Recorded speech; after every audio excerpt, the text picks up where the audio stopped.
you would call it, because you assume that their actions are motivated by racism. Correct me if I'm wrong. Well, they lead to racism. I don't really care what they're motivated by, as long as they lead to racial inequality as an outcome. That's what bothers me. I don't really care if an individual is racist, like inside their head. What matters to me is what they do. So, do you agree that there are different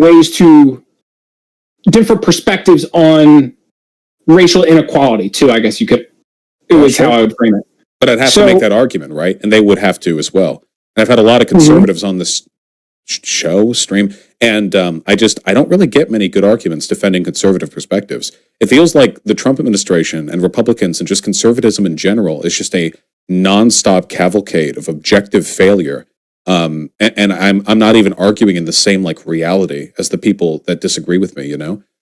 We have two completely separate. It's not that the narratives are different; it's that our understanding of reality is fundamentally fractured.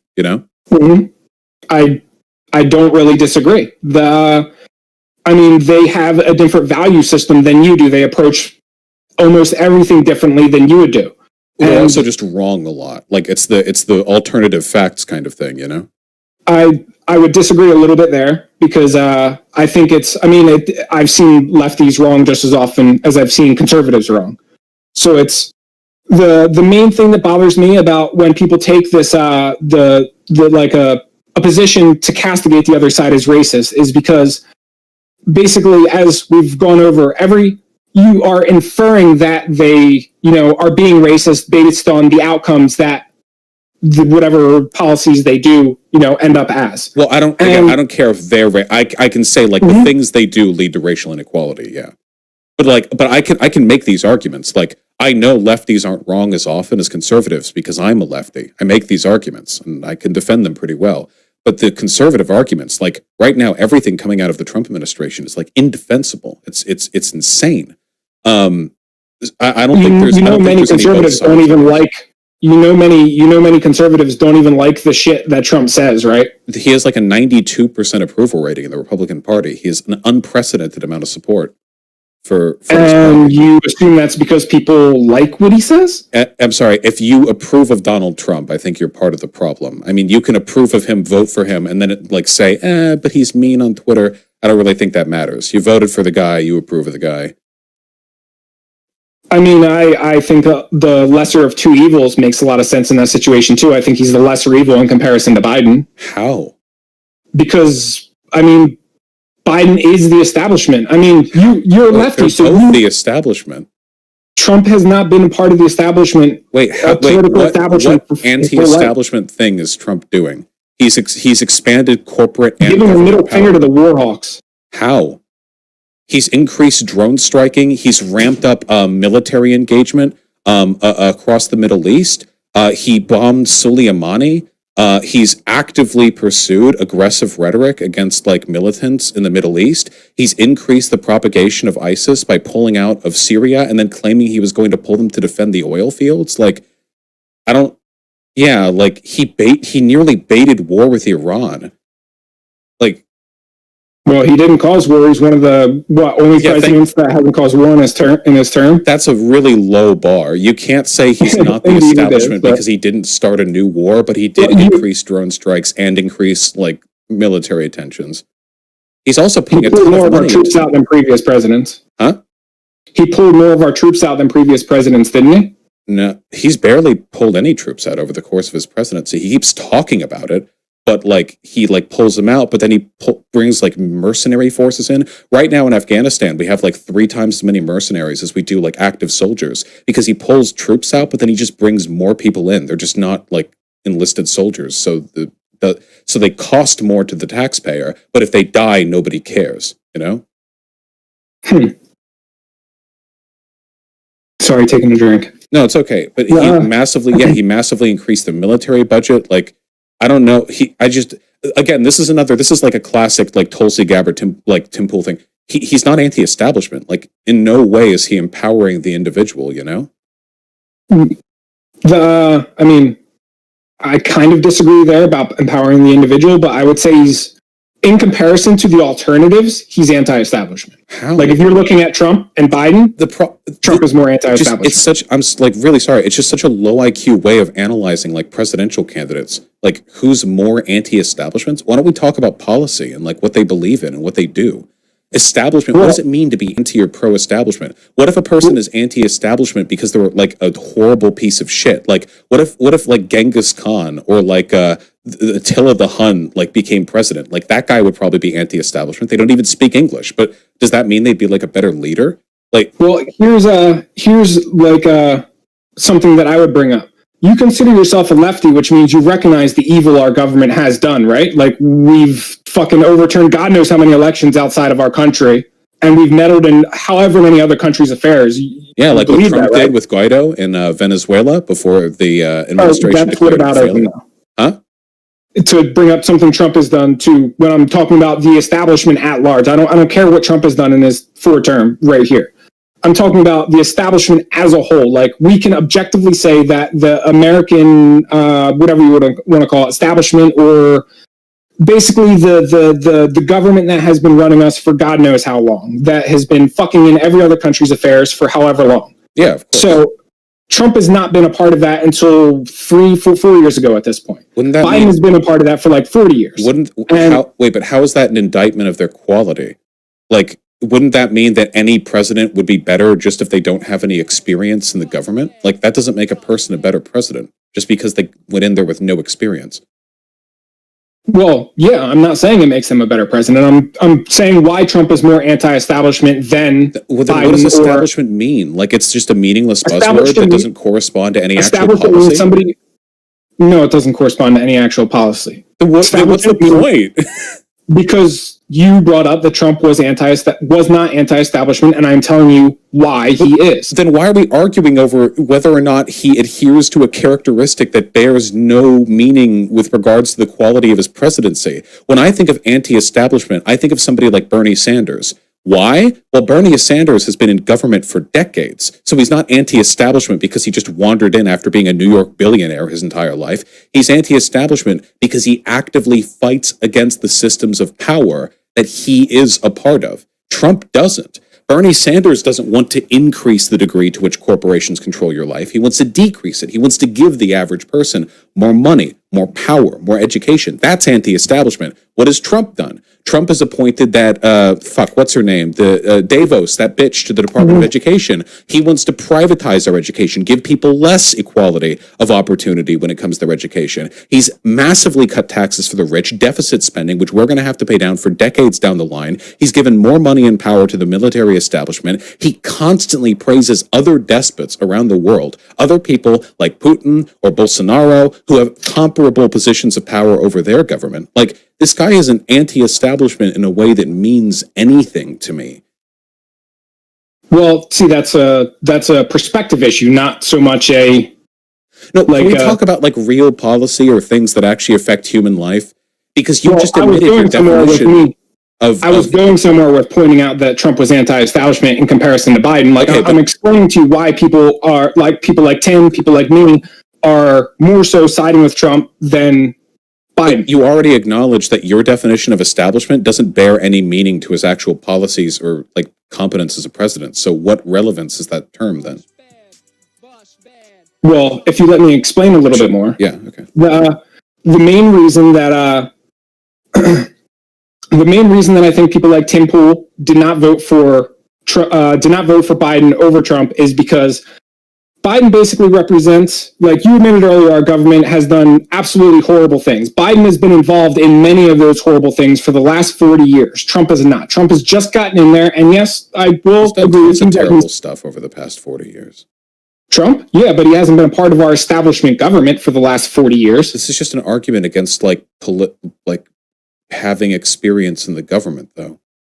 Like, it's an argument against what is establishment and what isn't. Is Trump more or less anti-establishment than Bernie Sanders? Well, we have different opinions on Bernie too. Okay, so do you think? So do you think he's more or less than an independent who ran against the party that he entered and fought against every institutional center of power in this country, a person who's been protesting foreign wars since before you and I were born, a person who was supporting trans rights back in the 1980s, who was fighting for gay representation in the military back in the 1990s, a person who was fought consistently with Democratic establishments and ended up becoming one of the front runners in the 2016 and 2020 elections in spite of never kowtowing to the policy expectations of his masters in the DNC. Do you think this person, Bernie Sanders, is less anti-establishment than Donald Trump? Well, he has kowtowed. May. That's definitely. Yes or no? Do I think Bernie Sanders? Give me a moment to think, please. I don't know a lot of Bernie's history, but based on what I know of him, like now, I would say that I'm leaning more towards no, but I would say he's about on par with Trump is what I would put him at. Okay, then I think your definition of establishment or anti-establishment is foolish and is utterly irrelevant when we talk about the worth of a political candidate. Like, it means nothing. It's like we might as well be arguing about their horoscopes as far as I'm concerned. Why don't we talk about policy? Like, what is this? More anti-establishment? What? No, I mean, I was going somewhere with it before we got off on a tangent. Well, but if the term you're using doesn't have any meaning, then I don't know why. To you, it doesn't. Yes, to me, it doesn't. So, do you have any like policy positions you agree with Trump more than Biden? If you're actually choosing your presidential candidate based on a term you admit doesn't bear any meaning to their like positions or policy, then that is incredibly foolish. Would you prefer Kanye West? Because Kanye West ran in 2020. He has no government experience. Trump has 4 years of government experience. Maybe Kanye is more anti-establishment than Donald Trump. Like, and then in 2028, we have to find like a bank, like a bank manager who's never run for anything and who only speaks Sudanese. We can pick, like, I don't know, like, where are we going with this? We're going to where essentially the people who voted for Trump voted for a more anti-establishment candidate than the people who voted for Biden. The people who voted for Biden essentially voted for the establishment. It's like the people who voted for Trump voted for him because he was a Sagittarius and they wanted a Sagittarius instead of an Aquarius. That's what you're saying to me right now. These terms mean nothing. Like, mean nothing. You're literally, like, your term of anti-establishment is literally just means how long they've been in government. Like, how much they've been involved in all of the evil shit our government has done. How long they've been in government. Yes. Okay, so that's it. So that's your only qualifying characteristic for being the president. No, that is a mischaracterization and a straw man of what I'm trying. Policy this is one point. Do you have for Donald Trump over Joe Biden? Because your definition of anti-establishment here is nonsensical. I don't know what it means. Well, it's definitely not nonsensical. All it means is that they've been in government longer. What if a person's been in government longer, but they have better policies?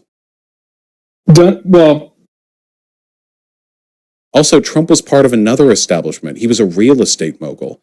He famously never paid his contractors. He's been involved in numerous lawsuits about discrimination in housing policy, not to mention the dozens of rape accusations that have been thrown his way, some of which were credible enough to even go to court. Like, there are other establishments that he's a part of. The government isn't the only evil establishment in this country.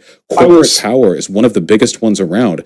Like, and Trump bankrolled Democrats before he switched over to the Republican Party. He donated to the Clinton campaign. Even before he was a politician himself, he was using his dirty silver spoon money to fund the Clinton war machine. Like, you think his hands are clean? He was a friend of Epstein. His hands definitely aren't clean. Yeah, okay, like, what policy, like, When I vote for a president, the only thing I care about is the outcomes of their presidency, and that's usually done through policy and attitude.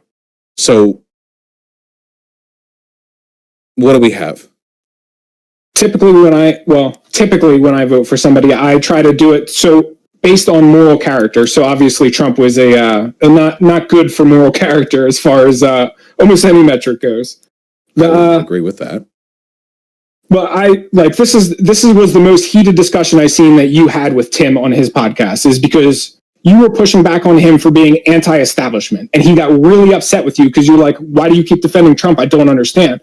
and Tim was basically playing whataboutism, and he got really, really fucking mad with you. Well, I just don't think either of you are anti-establishment. You're defending the establishment, like to me right now, but you're... I mean, so are you when you're voting for Biden and defending Biden. No, because I can argue why a Biden vote empowers disenfranchised people more than a vote for Trump. I can absolutely defend that position empirically. I even have studies to defend that. But when we're deferring back to this nebulous concept of establishment, like then that's the only metric of value, and your definition of establishment means that a person who fought against corporate and government power for 40 years is less anti-establishment than a multi-billionaire real estate mogul who's involved in every DNC higher up before finally running for the Republican Party in 2016. If that's your definition of anti-establishment, then that's insane to me. Like that's a meaningless definition. So I just want to talk about policy. How would Trump make the country better than Joe Biden? I'm going to be honest with you. I don't have many policy arguments. Do you understand how it's frustrating for me when people will ardently defend Donald Trump or attack Joe Biden, but they have, with all due respect, no fucking idea what the actual outcomes of these presidencies are? I'd be willing to bet that if we got into the weeds, you don't know what policy positions Trump advocated for in 2016, what he's doing now, what he's planning to do, or what Joe Biden wants to do. And you're defending them based on this is the Tim Pool brain stuff. I should have gone harder on him about this. This is what he does. Tim Pool's entire channel is like a conservative propaganda outlet. And when he's challenged on it, he recognizes it's impossible for him to defend Trump empirically, so he'll defend it like a culture warrior. It's not, oh, Trump will do better policies. It's, yeah, Trump's an idiot, but at least he's holding back the far left. He's not a critical race theorist, and he's anti-establishment. But none of these things mean anything. They're meaningless terms. And meanwhile, Trump continues to deregulate corporations. He continues to put more and more money into the military-industrial complex. He continues to do more and more mishandling of the COVID crisis and destroy our relationships abroad. And what am I supposed to say to this? We're not even arguing. This is what I mean about not living in the same reality. We're not even arguing over the same things.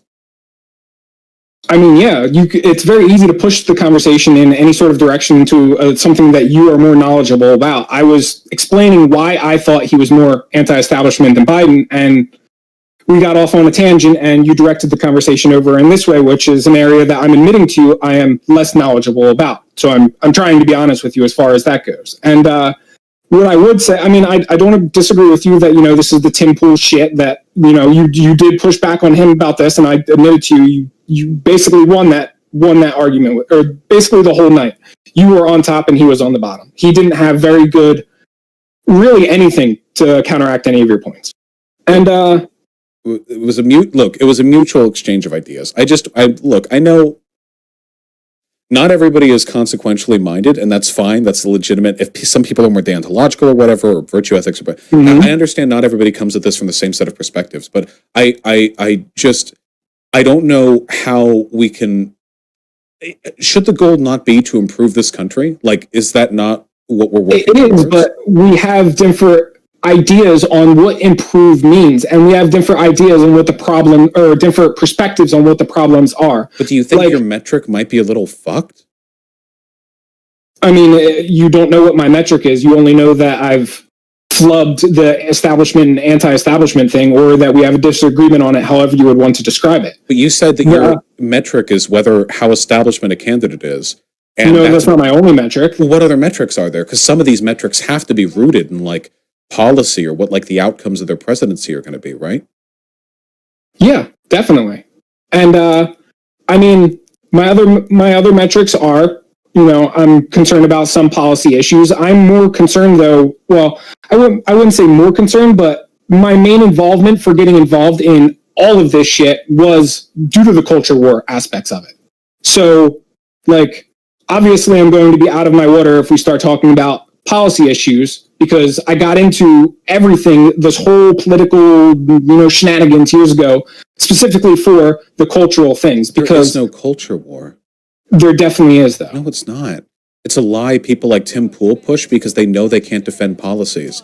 So you don't think that people are losing their jobs because of the quote-unquote cultural war? A couple of people are losing their jobs for PR reasons, which has been happening for as long as jobs have existed.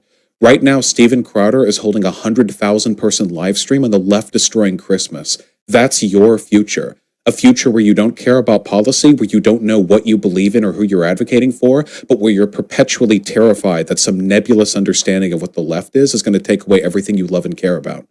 I would not entirely agree there.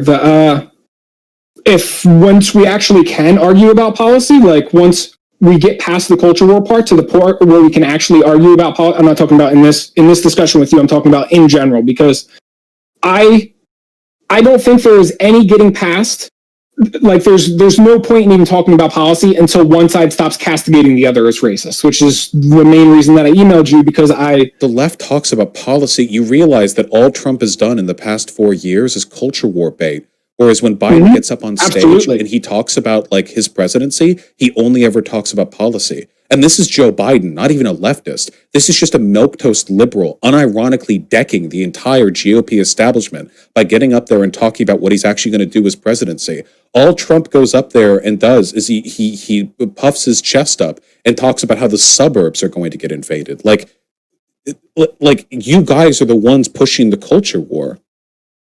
Well, I would say the people on the right are the ones that got from my perspective, at least where I came into this culture war, is where the left basically during midway through Obama's term is they started castigating the other side as racist. The conservatives have always been racist. It's not, they just started saying it louder because it's correct. I think it's not a culture war though. Like they're just racist. Like I don't know. Yeah, I disagree, and I think that I think it's a major problem that people who are falsely assuming the other side's motives think they have the right to shove what they believe down the other person's throat. This is a lot of really loaded language. Nobody's shoving anything anybody believes down anyone else's throat. We all have free speech. We all have a right to say whatever we want. Okay. You have as much a right to speak as I do. Admittedly, I have a larger platform, but we all have that same right. So this isn't about shoving anything down anyone's throat. Additionally, of course the Republican Party's racist. I would have to brush up on stuff to go back to the Bush years to try to remember all the fucked up stuff that he did and all the fucked up stuff that Cheney did with regards to race relations. Like, because I wasn't politically active back then. But this, of course, we're only 2 generations removed from white people frothing at the mouth, throwing rocks at little black girls being integrated into schools. There are people at those protests who are still alive today, and they vote for Trump. The Ku Klux Klan has endorsed Trump. Every racist militia in this country has endorsed Trump. There's a reason for that. Richard Spencer actually endorsed Biden. Richard Spencer, you mean the one guy, not any organization behind him, who's irrelevant now and was universally made fun of?